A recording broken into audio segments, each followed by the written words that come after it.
Hello friends, welcome back to Eddy hub online channel के अंदर आपका स्वागत है दोस्तों। आज का जो हमारा टॉपिक है फ्रेंड्स वो है राजस्थान के रीति रिवाज। राजस्थान के रीति रिवाज से रिलेटेड हमने 3 चीज़ें देखी थी। क्या होता है राजस्थान के रीति रिवाजों में कि जो एक व्यक्ति जब जन्म होता है, जन्म से लेकर अंत्येष्टि जब मृत्यु होती है, अंतिम संस्कार होता है उसका, तब तक जो है राजस्थान पूरे भारत में हिंदू धर्म के अंदर जो है वो 16 संस्कार किए जाते हैं। ठीक है, पूरे 16 संस्कारों का जो है प्रोग्राम होता है इसके अंदर। ठीक है, तो कल हमने 2 चीज़ों के ऊपर डिस्कस कर लिया था। कल हमने जन्म से संबंधित जो भी संस्कार होते हैं, जो भी रीति रिवाज होते हैं, उनको देखा है।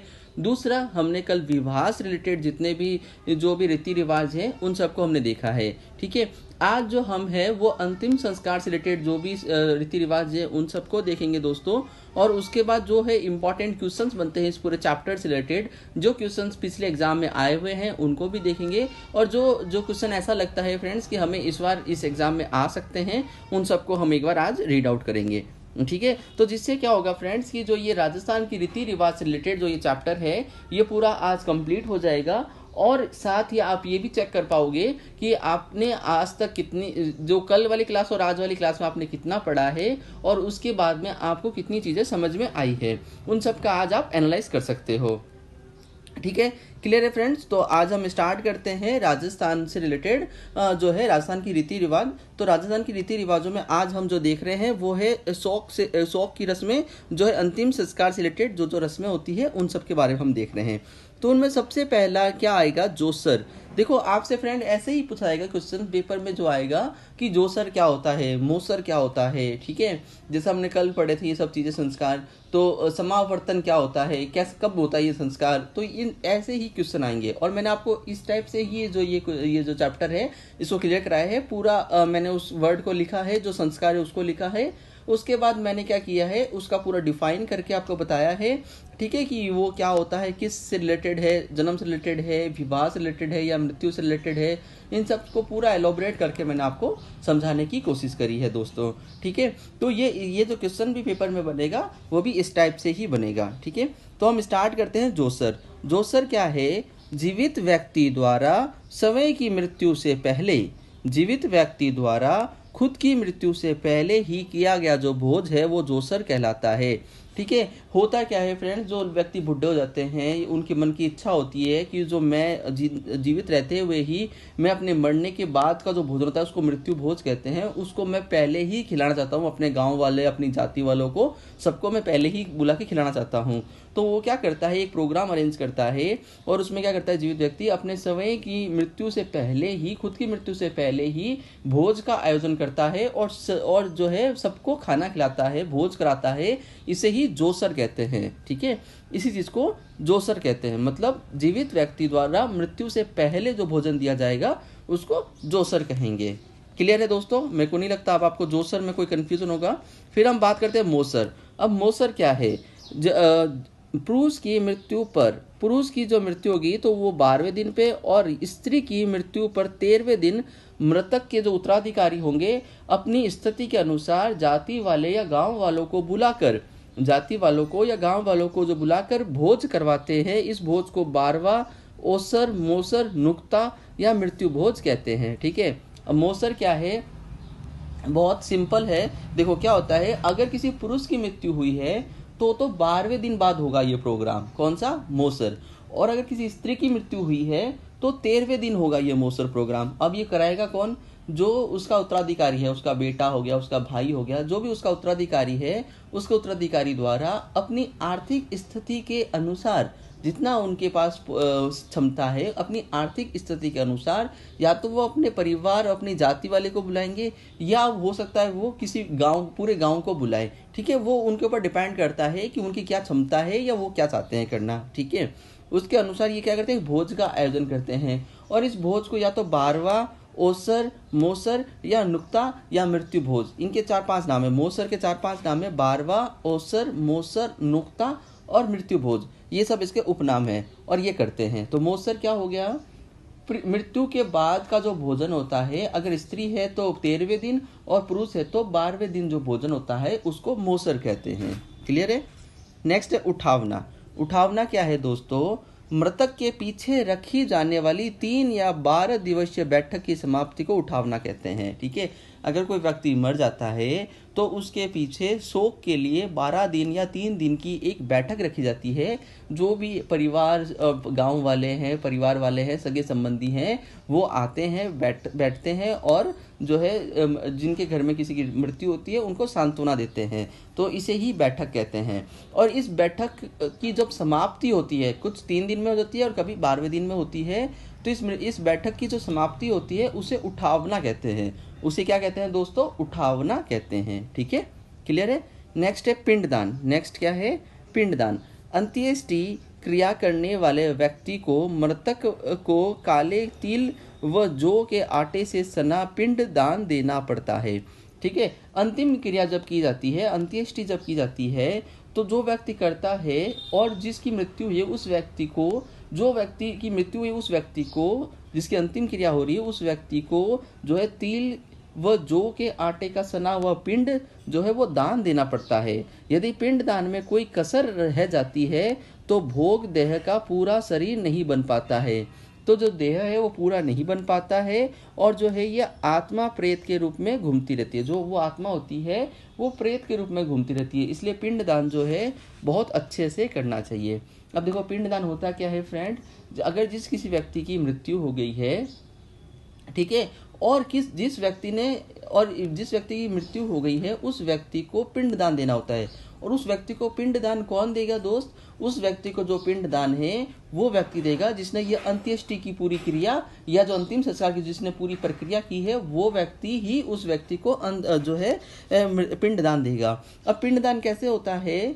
पिंडदान में क्या होता है कि जौ या आटे से सना पिंडदान देना होता है। जौ या आटे से सना होता है और उसका पिंडदान देना होता है। ठीक है, और पिंडदान देने में अगर कोई कसर रह जाती है तो क्या होता है, उनका देह जो है वो पूरा बन नहीं पाता है, भोग देह बन नहीं पाता है और जो आत्मा को संतुष्टि नहीं मिल पाती है। फिर क्या होती है, आत्मा प्रेत के रूप में घूमती फिरती रहती है। इसलिए जो है पिंडदान अच्छे से देना चाहिए, जिससे क्या हो कि आत्मा को संतुष्टि मिले और वो संतुष्ट रहे। ठीक है, फिर नेक्स्ट है फूल पधराना। क्या है? फूल पधराना। पूरे विधि विधान के साथ दिवंगत परिजनों की अस्थियों को जल धारा में प्रभावित करने की जो क्रिया है वो फूल पधरना कहलाती है। ठीक है, क्या है फूल पधरना? पूरे विधि विधान के अनुसार जब जो मृतक व्यक्ति है उसकी अस्थियों का जो है जल धारा में प्रभावित करना, जल धारा में अस्थियों को बहाना ही फूल पधरना कहलाता है। ठीक है, क्लियर है दोस्तों? अभी तक हमने जो भी पढ़ा वो एक बार क्लियर हो गया, तो हम इसका एक बार क्विक रिव्यू कर लेते हैं। पहला है जोसर। जोसर क्या है? अगर कोई व्यक्ति जीवित है और वो अपने मृत्यु के लिए भोज का आयोजन कर देता है, उसकी मृत्यु से पहले ही उसने भोज का जो आयोजन किया है उस भोज को ही जोसर कहते हैं। ठीक है, फिर हम बात करते हैं मोसर की। मोसर क्या होता है दोस्तों? मोसर ये होता है कि जो पुरुष की मृत्यु होने पर 12वें दिन और स्त्री की मृत्यु होने पर 13वें दिन जो भोजन होता है, मृत्यु भोज भी कहते हैं उसको, नुक्ता भी कहते हैं। मृत्यु भोज, नुक्ता, मोसर, ओसर और 12वां भोज कहते हैं। तो जो भोज का आयोजन किया जाता है, अब वो भोजन या तो अपनी जाति वाले लोगों को या पूरे गांव को अपनी आर्थिक स्थिति के अनुसार ही किया जाता है। इसे क्या कहते हैं? मोसर कहते हैं। ठीक है, फिर है उठावना। उठावना क्या होता है? मृतक के पीछे रखी जाने वाली 3 दिवसीय या 12 दिन की जो बैठक होती है उस बैठक को उठावना कहते हैं। ठीक है, जो मृतक के पीछे 3 दिन के लिए या 12 दिन के लिए जो बैठक रखी जाती है उस बैठक की समाप्ति के टाइम को उठावना कहते हैं। पिंडदान। जो पिंडदान क्या होता है? जो मृतक व्यक्ति होता है उसको पिंडदान दिया जाता है। किसके द्वारा? जो ये सारा जो अंतिम संस्कार की जो क्रिया करता है उस व्यक्ति द्वारा पिंडदान दिया जाता है। पिंडदान में क्या होता है? तिल व जौ के आटे से सना हुआ पिंड होता है। और पिंडदान में अगर कोई कसर रह जाती है तो क्या होता है? भोग देह जो है वो पूरा नहीं बन पाता है और आत्मा को संतुष्टि नहीं हो पाती है। इसलिए जो है पिंडदान बहुत अच्छे से करना चाहिए। फिर है फूल पधरना। फूल पधराना क्या है? पूरे विधि विधान के अनुसार जो मृत व्यक्ति है उसकी अस्थियों को जल धारा में प्रभावित करना, इसे ही फूल पधरना कहलाता है। ठीक है, फूल पधरना कहलाता है। नेक्स्ट क्या है? तिया। तिया क्या होता है, मृत्यु के तीसरे दिन रिश्तेदार व मित्रों द्वारा शोकायुक्त परिवार को सांत्वना देने हेतु बैठक की जाती है, ठीक है, और शमशान में पानी डालकर ठंडा किया जाता है। देखो तिया क्या होता है, मृत्यु के तीसरे दिन, मृत्यु हो गई है किसी व्यक्ति की, उसके तीसरे दिन रिश्तेदार व मित्रों का शोकायुक्त परिवार को सांत्वना देना, ठीक है। तीसरे दिन जो है रिश्तेदार और जो मित्र होते हैं उनका परिवार को शोक युक्त के लिए परिवार को सांत्वना देने के लिए जो बैठक की जाती है। तो देखो किसी के परिवार मृत्यु हो गई है तो हम सब लोग क्या करते हैं कि उनके घर जाते हैं, उनको सांत्वना देते हैं, उनको समझाते हैं।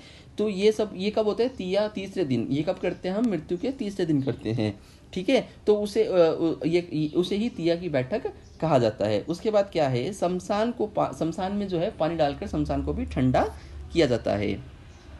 क्लियर है दोस्तों? अभी तक मेरे को नहीं लगता आपको कोई भी कंफ्यूजन होगा। आपके ये सारे रीति रिवाज हैं जो आपको पता ही है, लेकिन फिर भी एक बार पढ़ने से क्या होगा कि हमें और भी चीज़ें जो है वो क्लियर हो जाएगा। नेक्स्ट है पानीवाड़ा। पानीवाड़ा क्या होता है, यदि किसी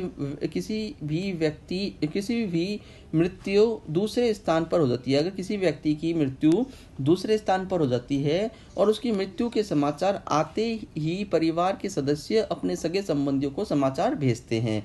देखो क्या होता है, यदि किसी व्यक्ति है उसकी मृत्यु क्या हुई, कहीं और हो गई है, ठीक है, वो अपने घर पे नहीं है, कहीं और उसकी मृत्यु हो गई है, और उसकी मृत्यु का जो समाचार है वो क्या करते हैं, परिवार के सदस्य अपने सगे संबंधियों को समाचार भेजते हैं। सगे संबंधियों को समाचार जो भेजना होता है उसे ही पानीवाड़ा कहा जाता है। उसे क्या कहते हैं फ्रेंड्स, उसे पानीवाड़ा कहा जाता है, ठीक है। समझ में आया? यदि किसी की व्यक्ति की मृत्यु हुई है और वो घर पे नहीं है, वो कहीं और है, और उसकी मृत्यु का जो समाचार है उसके परिवार के सदस्यों और सगे संबंधियों को जो भेजना होता है, इसे ही पानीवाड़ा कहा जाता है, ठीक है।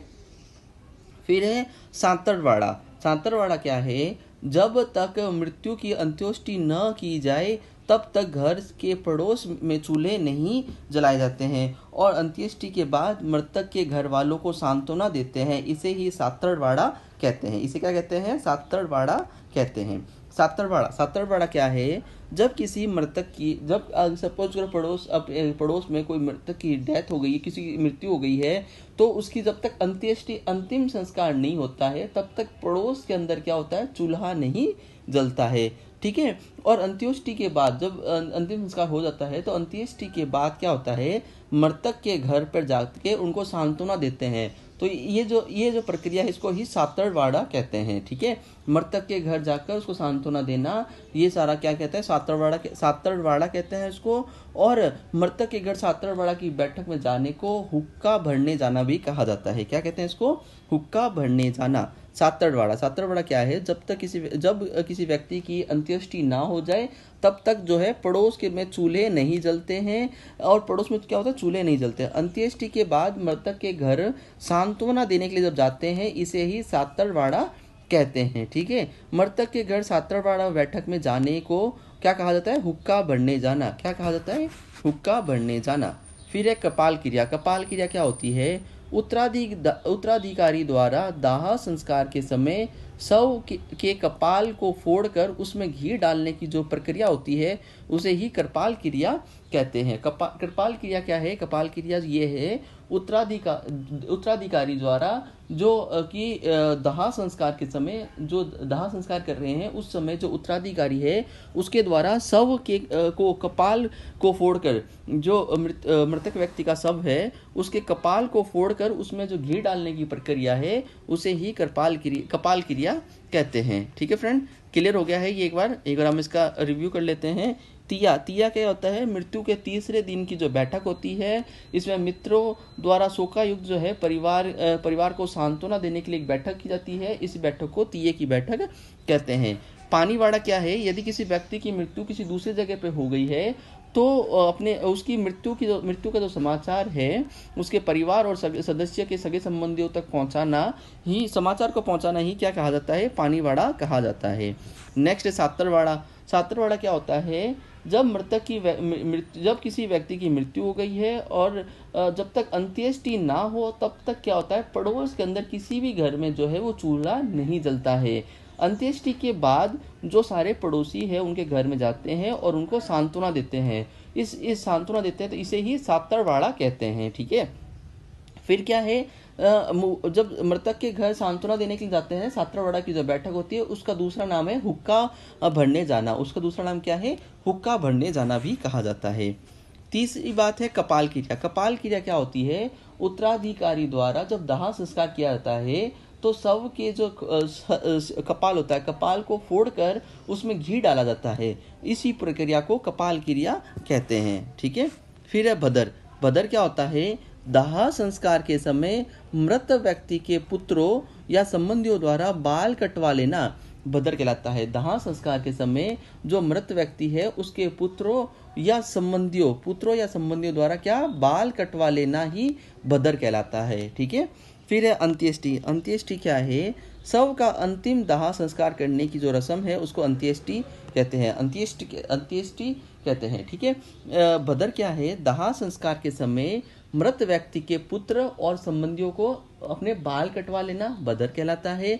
अंत्येष्टि शव का अंतिम संस्कार करने की जो रस्म है उसको अंत्येष्टि कहते हैं। ठीक है। आगेटा। आगेटा क्या होता है? देखो ये चीज ध्यान से सुनना। घर से शमशान घाट तक के बीच में किसी भी चौराहे पर बैकुंडी का दिशा परिवर्तन किया जाता है, इसे ही आगेटा कहते हैं। क्या है? जब घर से शमशान की तरफ जा रहे हैं तो बीच में किसी भी चौराहे पर एक चौराहा आएगा, उस चौराहे पर घर से शमशान जा रहे हैं, एक चौराहा आ गया, इस चौराहे पर क्या किया जाएगा? जो बैकुंडी है उसकी दिशा को परिवर्तन किया जाएगा, उसकी दिशा परिवर्तन की जाती है, इसी को ही आगेटा कहते हैं। क्या कहते हैं? आगेटा कहते हैं। बिखेर या उछाल। क्या है? बिखेर या उछाल। जब किसी धनी व्यक्ति की मृत्यु हो जाती है तब उसकी अर्थी के आगे गरीबों व जरूरतमंदों के लिए पैसे लुटाए जाते हैं, इसे बिखेर या उछाल कहते हैं। बिखेर या उछाल मतलब बिखेरना। जब किसी धनी व्यक्ति की मृत्यु हो जाती है तो उसकी अर्थी के आगे क्या होता है? गरीबों व जरूरतमंदों के लिए पैसे लुटाए जाते हैं। ठीक है। वो तो पैसे लुटाए जाते हैं, इसी चीज को बिखेर या उछाल कहते हैं। फिर है बैकुंडी। बैकुंडी क्या है? बैकुंडी यह है लकड़ी से निर्मित होता है सैया जिस पर मृत व्यक्ति को शमशान घाट तक ले जाया जाता है, इसे ही बैकुंडी कहते हैं। अंत्येष्टि में अग्नि सबसे बड़ा बेटा या छोटा या भाई जो है वो देता है, इसे लांपा कहते हैं। बैकुंडी क्या है? बैकुंडी जो है लकड़ी से बना होता है। ठीक है। सिंपल आप ये चीज समझ लो। बैकुंडी जो है वो लकड़ी से बना होता है, जो सैया होती है जिस पर लेटाकर मृत व्यक्ति को घर से शमशान घाट तक ले जाया जाता है, उसे बैकुंडी कहते हैं। क्लियर है? जो ये किससे बना होता है? लकड़ी से बना होता है और इस पर लेटाकर जो है मृत व्यक्ति को घर से शमशान तक ले जाया जाता है। अब क्या है? अब नेक्स्ट है अंत्येष्टि में जो अग्नि कौन देता है? अंतिम संस्कार में दाह संस्कार करने के समय जो अग्नि है या तो उसका बड़ा बेटा या जो है भाई, या तो बड़ा बेटा देगा या जो भाई है वो देते हैं, और इस प्रक्रिया को लांपा कहते हैं। क्या कहते हैं? लांपा। ठीक है। अब है ओक। ओक क्या होती है? मृतक की मृत्यु किसी त्योहार पर होती है तो उसे ओक कहलाते हैं। ठीक है। अगर किसी की मृत्यु जैसे त्योहार पर, जैसे दिवाली, होली, ठीक है, दशहरा, ठीक है, ऐसे तीज त्योहार पे कि अगर मृत्यु हो सकती है तो उसे क्या कहते हैं? ओक कहते हैं। ठीक है। तो ये मृत्यु या अंतिम संस्कार या अंत्येष्टि से रिलेटेड जो भी सारे होते हैं, इन सबको आज हमने पढ़ लिया है, देख लिया है, ये सब क्लियर हो गया है। अब हम एक बार इसका क्विक रिव्यू कर लेते हैं जिससे हमें सारा क्लियर हो जाए। आफ्टर दैट हम इसके क्वेश्चंस के ऊपर चलेंगे दोस्तों। ठीक है। तो पहला है जोसर। जोसर क्या होता है? जीवित व्यक्ति द्वारा समय के लिए मृत्यु भोज का आयोजन करना, जोसर। मोसर क्या होता है? पुरुष के 12वें दिन और स्त्री के 13वें दिन का जो भोज होता है, मोसर। उठावना क्या होता है? मृतक के पीछे रखी जाने वाली 3 दिवसीय या 12 दिवसीय जो बैठक होती है उसकी समाप्ति को उठावना कहते हैं। पिंडदान क्या होता है? मृतक व्यक्ति को पिंडदान दिया जाता है, उसको पिंडदान देने से उसकी आत्मा को शांति मिलती है और जो है वो आत्मा घूमती फिरती नहीं है। फिर फूल पदड़ना। फूल पदड़ना क्या होता है? जो मृतक व्यक्ति की जो अस्थियों है उस अस्थियों को जल धारा में प्रवाहित करना फूल पदड़ना कहलाता है। फिर फ्रेंड्स तिया की बैठक क्या होती है? शोका जो मित्रों या संबंधियों द्वारा जो शोका युक्त परिवार है उसमें 3 दिन की बैठक की जाती है, उसको तिया की बैठक कहते हैं। पानीवाड़ा क्या है? अगर किसी व्यक्ति की मृत्यु किसी दूसरे स्थान पर हो गई है तो उसके समाचार को सगे संबंधियों तक पहुंचाना पानीवाड़ा कहलाता है। फिर सांतड़वाड़ा। सांतड़वाड़ा क्या होता है, जब व्यक्ति की मृत्यु हो जाती है और तब क्या होता है, जब किसी व्यक्ति की मृत्यु हो जाती है तब तक और जब तक अंत्येष्टि या अंतिम संस्कार ना हो जाए तब तक पड़ोस में क्या होता है, चूल्हा नहीं जलता है। ठीक है, और जब अंतिम संस्कार हो जाता है तब पड़ोस के लोग क्या करते हैं, उनके घर में सांत्वना देने के लिए आते हैं। इसी प्रक्रिया को सातरवाड़ा कहते हैं। सातरवाड़ा का दूसरा नाम क्या है, हुक्का भरने जाना भी कहा जाता है। कपाल क्रिया क्या है, उत्तराधिकारी द्वारा जब दाह संस्कार करते समय शव की जो खोपड़ी या कपाल है उसको फोड़कर उसमें जो घी डाला जाता है उसे कपाल क्रिया कहते हैं। भदर होना क्या होता है, दाह संस्कार के समय मृत व्यक्ति के पुत्र और संबंधियों जो होते हैं उनका बाल कटवाना बदर होना कहलाता है। अंत्येष्टि क्या है, अंत्येष्टि क्या है, जो शव का अंतिम संस्कार करना अंत्येष्टि कहलाता है। आगेटा क्या है, घर से शमशान जाने पर बीच में किसी चौराहे पर जाकर जो बैकुंडी है उसकी दिशा को परिवर्तन करना ही अगेटा कहलाता है। बिखेर या उछाल क्या है, जब किसी व्यक्ति की मृत्यु हो जाती है तो उसके आगे जो है पैसे उछाले जाते हैं गरीबों या जरूरतमंदों के लिए, उसे ही बिखेर या उछाल कहते हैं। बैकुंडी क्या है, जो लकड़ी से निर्मित सैया होती है जिस पर लेटाकर घर से शमशान घाट तक लेके जाया जाता है, उसे ही बैकुंडी कहते हैं। ओख क्या होती है, व्यक्ति की जो मृत्यु है वो किसी त्योहार पे हो गई है तो उस चीज़ को क्या कहते हैं, ओख कहते हैं। ठीक है, तो ये फ्रेंड्स क्लियर हो गए अब आपके सारे।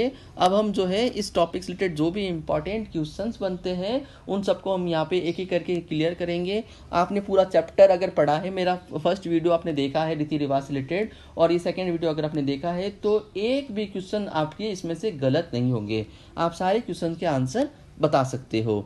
ठीक है फ्रेंड, तो मेरा आपसे यही रिक्वेस्ट है फ्रेंड, मैं आपके लिए बहुत ज़्यादा मेहनत करता हूँ, मैं बहुत चीज़ों से जो है टॉपिक बनाता हूँ और टॉपिक बनाने के बाद में है ना जो इनके इंपॉर्टेंट क्वेश्चंस भी बनाता हूँ और फिर जाके मैं इस टॉपिक को कंप्लीट करता हूँ। मैंने यूट्यूब में फ्रेंड्स बहुत सारे वीडियोज़ देखे हैं जो राजस्थान कल्चर से रिलेटेड, बहुत बड़ी बड़ी यूट्यूबर्स भी हैं जो क्या करते हैं केवल टॉपिक पढ़ा देते हैं, ठीक है, क्वेश्चंस नहीं कराते। या कुछ जो यूट्यूबर्स ऐसे भी हैं जो केवल 10-20 क्वेश्चन पढ़ा रहे हैं, ठीक है, लेकिन मैं ऐसा नहीं कर रहा। मैं आपके साथ दोस्तों, मैं जब आपका टाइम ले रहा हूँ तो मैं आपको पूरी चीज़ डिटेल में देने की कोशिश कर रहा हूँ। इसलिए फ्रेंड्स जो मेरे वीडियोज़ हैं मैं कभी भी टाइम को देख के नहीं बनाता कि मैं 30 मिनट का बनाऊँ या 1 घंटे का बनाऊँ। मेरे वीडियोज़ बहुत ज़्यादा बड़े हो जाते हैं। क्यों? क्योंकि मैं ये देखता हूँ कि जब तक आपको कोई भी चीज़ समझ में नहीं आ जाए, क्योंकि मैं ये सोचता हूँ मैं इतना क्लियरिफाई कर दूँ किसी भी टॉपिक को जिससे आपको उस चीज़ को समझने में बहुत ज़्यादा ईजी रहे। ठीक है, तो मेरा ये टारगेट है कि मैं आपको ये पूरा टॉपिक याद करवा दूँ।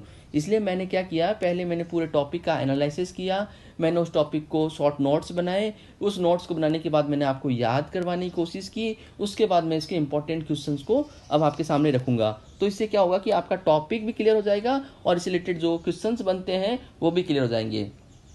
ठीक है दोस्तों, फिर क्या होता है जब आप टॉपिक के क्वेश्चंस को पढ़ रहे हो तब आपको ऐसा भी लगेगा कि हाँ मैं ये क्वेश्चन पढ़ रहा हूँ तो इसका आंसर ये था, मैंने ये पढ़ा है। ठीक है, तो आप ये ट्राई करके देखो, मेरे वीडियो को केवल सुन के देखो एक बार। आप जब एक बार आप मेरे वीडियो को सुन लोगे तो जब आप इसके जो क्वेश्चंस इसमें करोगे तो आपको ऑटोमेटिकली सारी चीज़ें याद हो जाएगी। ठीक है, तो हम स्टार्ट करते हैं फ्रेंड्स आज राजस्थान के रीति रिवाज से रिलेटेड जो भी इंपॉर्टेंट क्वेश्चंस बनते हैं उन सबको। ठीक है, स्त्री पुरुष को दासों के रूप में रखने की जो परंपरा है वो उस परंपरा को क्या कहते हैं, गोला गोली कहते हैं। क्या कहते हैं, गोला गोली। स्त्री और पुरुषों को जब दास के रूप में रखने की जो प्रथा है उस प्रथा को गोला गोली कहते हैं। नवनिर्मित गृह के उद्घाटन की जो रस्म है उसको नागल कहते हैं। जैसे देखो कोई नया घर बना है, उस घर में प्रवेश करने जा रहे हैं तो उस उद्घाटन में जो रस्म होगी उस रस्म को नागल कहेंगे। ठीक है, हिंदुओं के सामाजिक एवं धार्मिक संस्कृतियों में कितने संस्कार संपन्न कराए जाते हैं, 16 संस्कार। हिंदुओं में टोटल 16 संस्कार होते हैं व्यक्ति के जन्म से लेकर मृत्यु तक। ठीक है, ये हमने पहले वीडियो में हमने देखा था कि जो व्यक्ति है उसके जन्म से लेकर मृत्यु तक टोटल जो है वो 16 संस्कार होते हैं। मोसर क्या है, मृत्यु भोज की प्रथा है। मोसर क्या है, मृत्यु भोज की प्रथा। ठीक है, स्त्री पे क्या 13वें दिन मृत्यु भोज और अगर पुरुष है तो 12वें दिन मृत्यु भोज होता है। कौन कराता है, उसका उत्तराधिकारी, मर्द व्यक्ति का उत्तराधिकारी ये कराता है। बारात की स्वागत की रस्म क्या कहलाती है, सामेला। बारात जो आती है उसकी स्वागत की रस्म को सामेला कहते हैं। धारी संस्कार राजस्थान की किस जनजाति में प्रचलित है? सहरिया जनजाति में। जो धारी संस्कार है ये सहरिया जनजाति में प्रचलित है। ठीक है। आदिवासियों में वर पक्ष द्वारा वधु पक्ष को वधु मूल्य के रूप में धन देने की जो प्रथा है उसको दापा प्रथा कहते हैं। क्या होता है? आदिवासी द्वारा वर पक्ष द्वारा वधु को वधु का एक मूल्य चुकाया जाता है, उसे दापा प्रथा कहते हैं। त्याग प्रथा का संबंध किस वर्ग से है? क्षत्रिय समाज से है। ठीक है। जो त्याग प्रथा है उसका जो संबंध है वो क्षत्रिय समाज से है। क्षत्रिय समाज ही जो है वो त्याग और बलिदान करती है। ठीक है। तो जो त्याग प्रथा का संबंध है वो क्षत्रिय समाज से है। बेटी का पहला प्रसव होने पर उसके पीहर वालों द्वारा जवाई वो उसके संबंधियों को जो भेंट दिया जाता है उसको कोथला कहते हैं। उसको क्या कहते हैं? कोथला। ये RS 2004 में आया हुआ है। देखो, जब बेटी का पहला प्रसव होता है, जब बेटी का पहला शिशु का जन्म होता है तो उस समय क्या होता है कि पीहर वालों की साइड से दामाद को और उनके संबंधियों को भेंट या गिफ्ट दिया जाता है, उसको क्या कहा जाता है? कोथला कहा जाता है। ठीक है। लीला मोरिया संस्कार आदिवासियों की किस प्रथा से है? विवाह से है। ये भी पुलिस में आया हुआ है 2007 के अंदर। लीला मोरिया जो संस्कार है, लीला मोरिया एक संस्कार है आदिवासियों का, वो जो है विवाह से संबंधित है। ठीक है। क्लियर है दोस्तों? अब हम एक बार इसका क्विक रिव्यू कर लेते हैं। इंपॉर्टेंट क्वेश्चन, स्त्री पुरुषों द्वारा जो दासों के रूप में रखने की जो परंपरा है उसको गोला गोली कहते हैं। ठीक है। नवनिर्मित गृह प्रवेश का जो उद्घाटन की जो रस्म होती है उसको नांगल कहते हैं। संस्कार संपन्न हो के कराए जाते हैं। हिंदू में जो सामाजिक और धार्मिक संस्कृति के अनुसार कितने संस्कार हैं? टोटल 16 संस्कार है। ठीक है। मोसर क्या है? मोसर एक मृत्यु भोज है। पुरुष के 12वें दिन और जो स्त्री होती है उसके 13वें दिन एक मृत्यु भोज रखा जाता है। भारत की स्वागत की रस्म को सामेला कहते हैं। क्या कहते हैं? सामेला। धारी संस्कार जो है राजस्थान की किस जनजाति में प्रचलित है? जो है सहरिया जनजाति में प्रचलित है। कौन सा? धारी संस्कार। आदिवासियों में वर पक्ष द्वारा वधु पक्ष को वधु के लिए कुछ मूल्य चुकाया जाता है, उसे दापा प्रथा कहते हैं। त्याग प्रथा का संबंध जो है क्षत्रिय समाज से है। बेटी का जो पहला प्रसव होता है तब पीहर वालों की साइड से दामाद को और उनके संबंधियों को जो गिफ्ट दिया जाता है उसको कोथला कहते हैं। उसको कोथला कहते हैं। लीला मोरिया संस्कार जो है आदिवासियों की किस प्रथा से जुड़ा है? विवाह से जुड़ा है। लीला मोरिया संस्कार आदिवासियों के विवाह से जुड़ा हुआ है। ठीक है। दासी को पत्नी रूप में स्वीकार करने के बाद उसे कहते हैं पासवान। जो है दासी, उसको पत्नी के रूप में स्वीकार करने के बाद उसे क्या कहा जाता है? पासवान। ये ग्राम सेवक में आया हुआ है।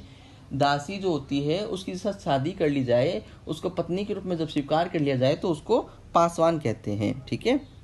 आदिवासियों में पत्नी अपने पति को छोड़कर दूसरे पुरुष के साथ रहने लग जाती है, इस प्रथा को नाता प्रथा कहते हैं। पटवा 2011।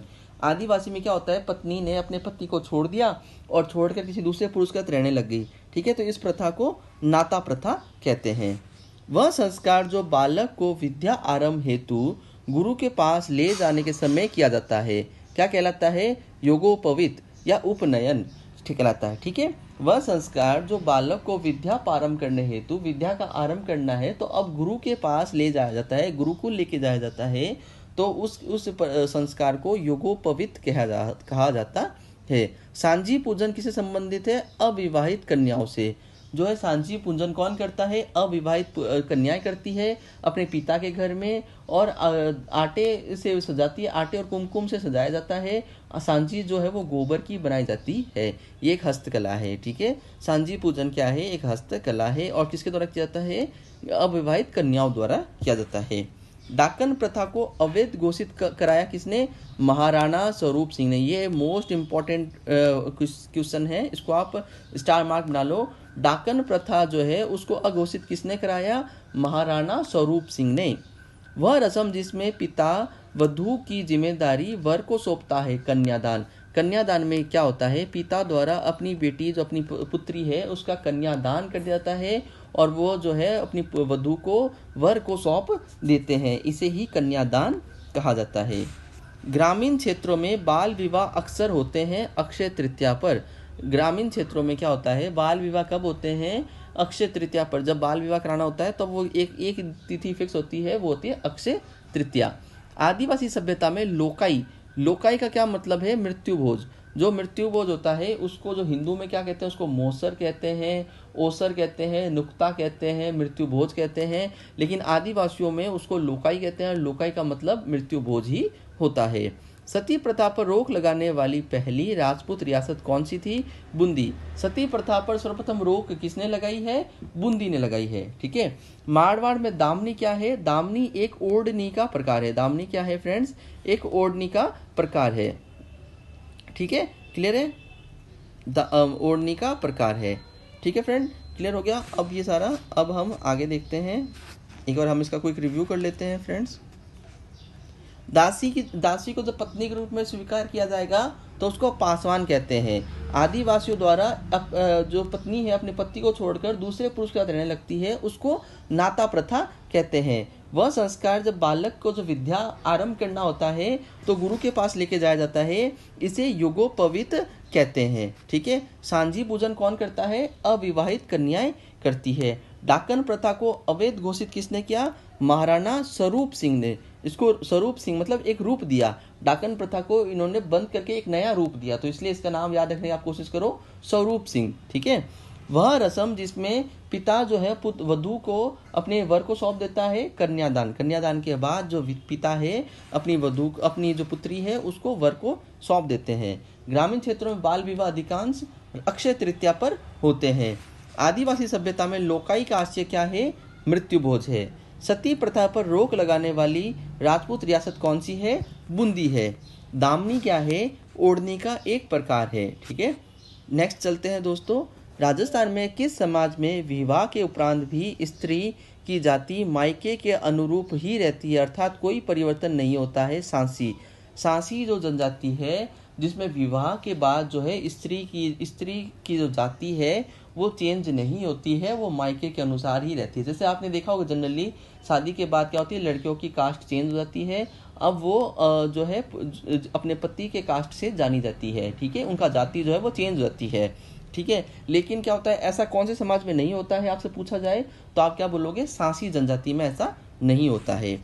किस संस्कार के बाद ब्रह्मचार्य की शुरुआत होती है, उपनयन संस्कार के बाद।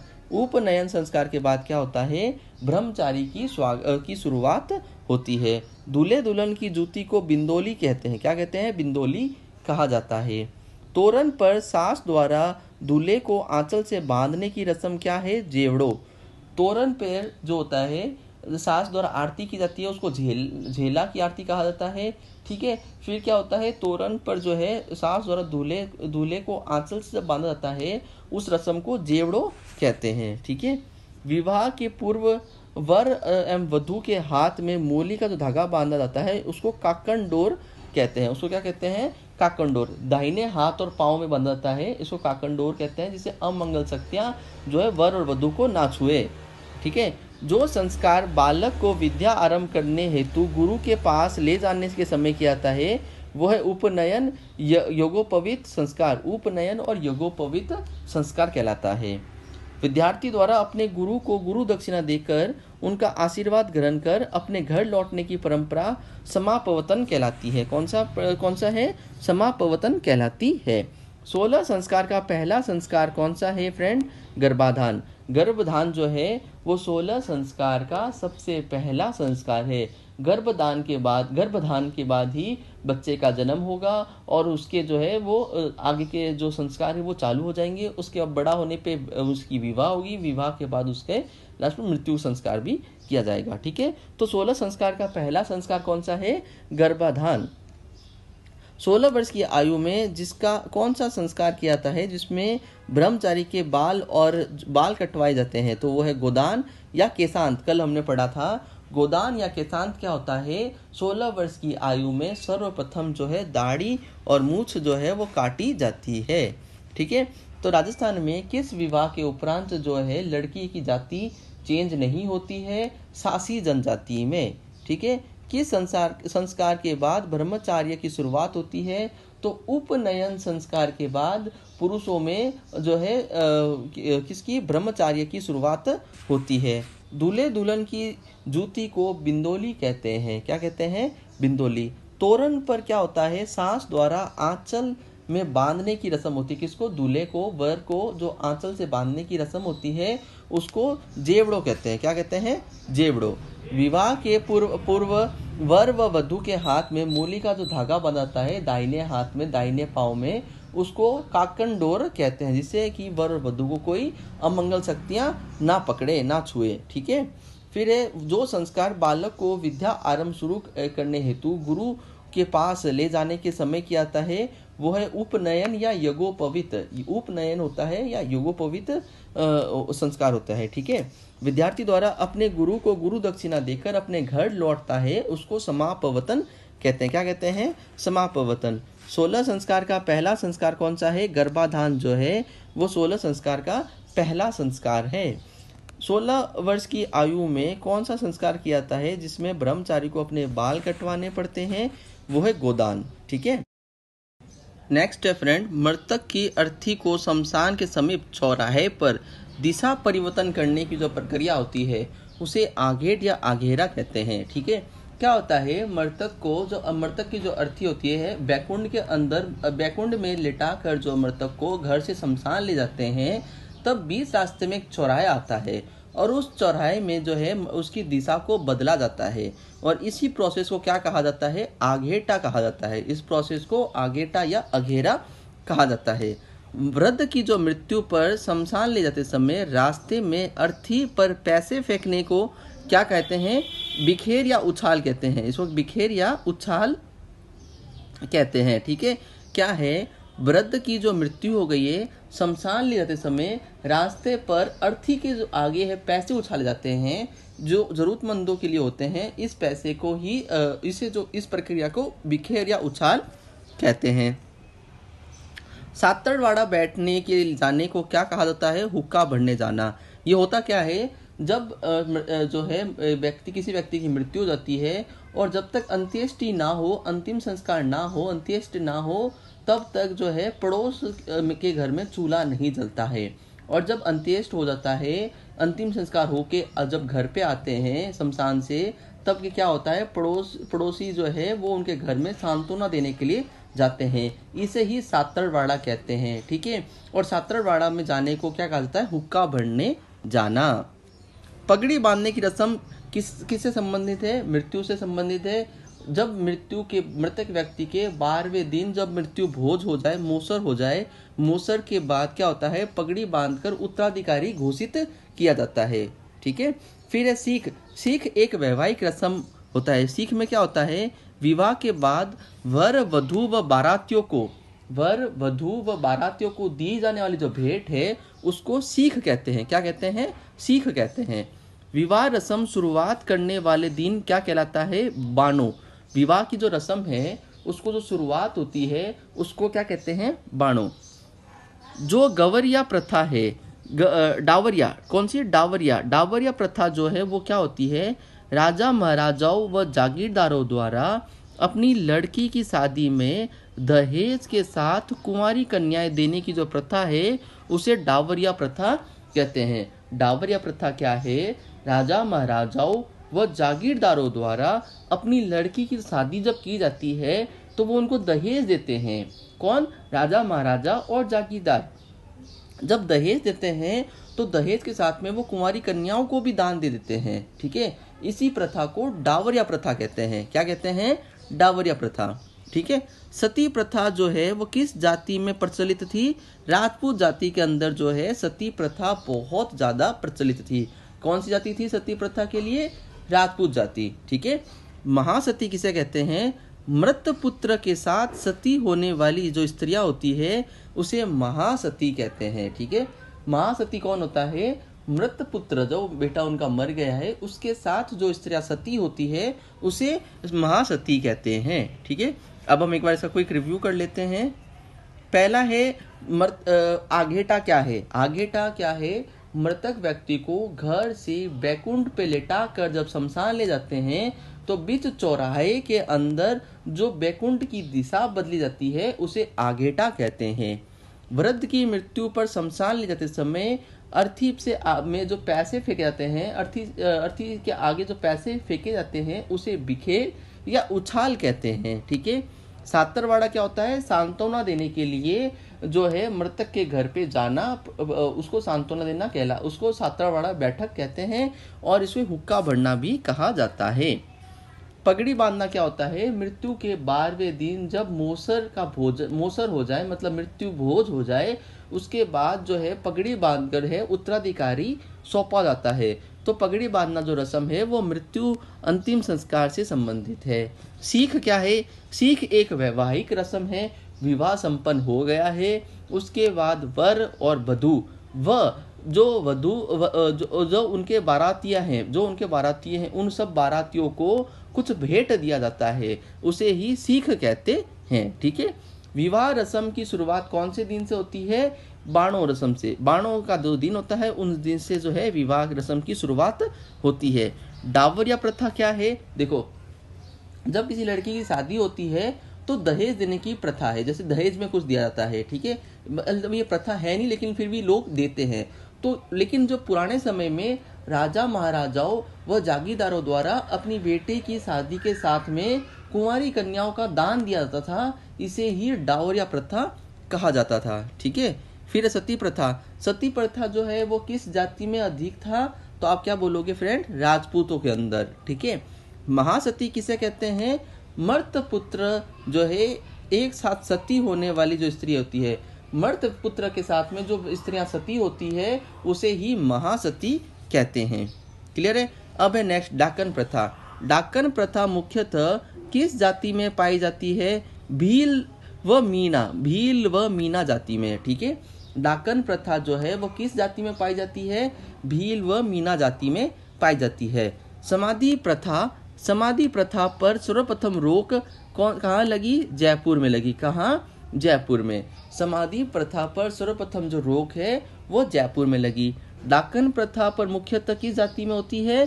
तो भील और मीना जाति में होती है डाकन प्रथा। और समाधि प्रथा पर जो रोक कौन से जिले में लगाई गई? सबसे पहले जयपुर जिले में लगाई गई।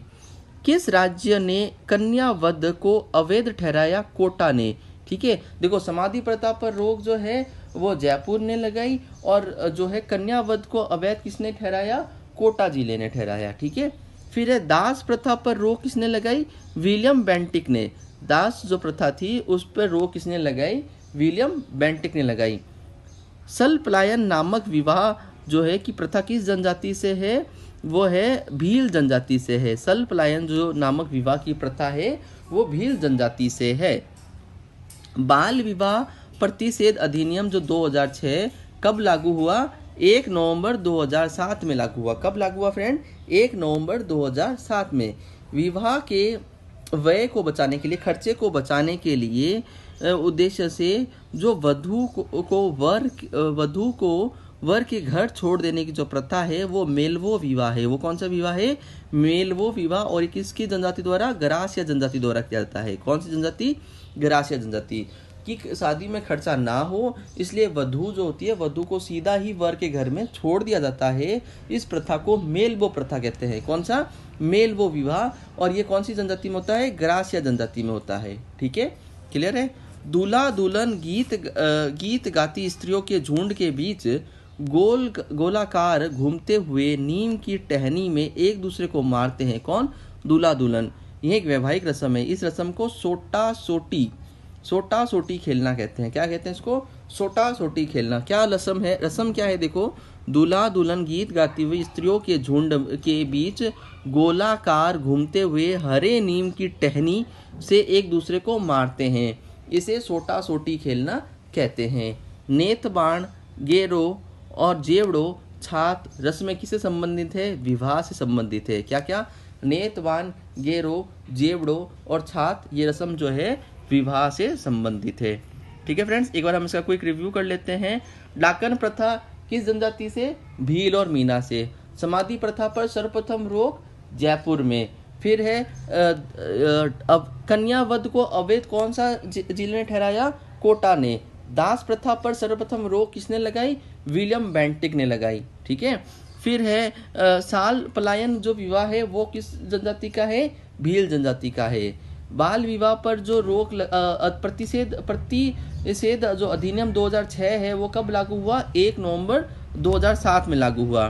विवाह में जो खर्चा होता है उससे बचने के लिए वधू को सीधा वर के घर में छोड़ आना मेलवो विवाह है। कौन सा विवाह? मेलवो विवाह। और ये किसी जनजाति द्वारा होता है? ग्रासिया जनजाति द्वारा। दूल्हा दूल्हा जो गीत गाती हुई स्त्रियों के झुंड के बीच गोलाकार घूमते हुए हरे नीम की टहनी पर एक दूसरे को मारते हुए जो गेम खेलते हैं उस गेम का नाम क्या है? सोटा सोटी खेलना। ठीक है। नेत बाण गेरो जेवड़ो छात की जो रस्म है किससे संबंधित है? विवाह से संबंधित है। ठीक है फ्रेंड्स, तो आज हम क्लोज करते हैं। अब हमने पूरा ये चैप्टर पढ़ लिया है, राजस्थान के रीति रिवाज और उसके इम्पोर्टेंट क्वेश्चंस। अगर ये वीडियो आप पूरा देख लोगे, 2 पार्ट हैं इसके, पार्ट 1 एंड पार्ट 2, जिसके अंदर हमने जन्म से संबंधित, मृत्यु से संबंधित और विवाह से संबंधित तीनों रीति रिवाजों को देखा है। जो हिंदू धर्म में 16 संस्कार है उन सबको हमने देखा है। ये अगर आप ये पूरा वीडियो देख लेते हैं तो आपको राजस्थान के रीति रिवाजों के बारे में भी नॉलेज हो जाएगा और जो एग्जाम के अंदर क्वेश्चंस आएंगे उनको भी आप आसानी से कर पाओगे। ये क्योंकि ये वीडियो पूरा जो है एग्जाम ओरिएंटेड था, इसमें एक भी वर्ड मैंने आपको एक्स्ट्रा नहीं बताया है। ये सारी चीजें जो है एग्जाम में आने लायक है। ठीक है। तो मेरा फ्रेंड्स आपसे यही रिक्वेस्ट है, आप जो मेरा चैनल है एड्यू हब ऑनलाइन क्लासेस, इसको सब्सक्राइब कर लीजिए। ठीक है। फिर आपको जो है राजस्थान कल्चर से रिलेटेड वीडियो मिलते रहेंगे। मैंने इसमें 2 प्लेलिस्ट बना रखी है, एक है राजस्थान कल्चर और एक है कंप्यूटर। तो अभी हम इसमें 2 क्लास ले रहे हैं, राजस्थान कल्चर की क्लास भी ले रहा हूँ और मैं कंप्यूटर भी आपको साथ में पढ़ा रहा हूँ। ठीक है दोस्तों, तो आप मेरे चैनल को सब्सक्राइब कर लीजिए, ज़्यादा से ज़्यादा फ्रेंड्स को शेयर करें जिससे ये वीडियो उनके पास भी पहुँच पाए, वो भी ये जो है सारी चीज़ें देख पाए और सीख पाए। ठीक है। तो आज के लिए क्लोज करते हैं friend. Have a nice day. Thank you.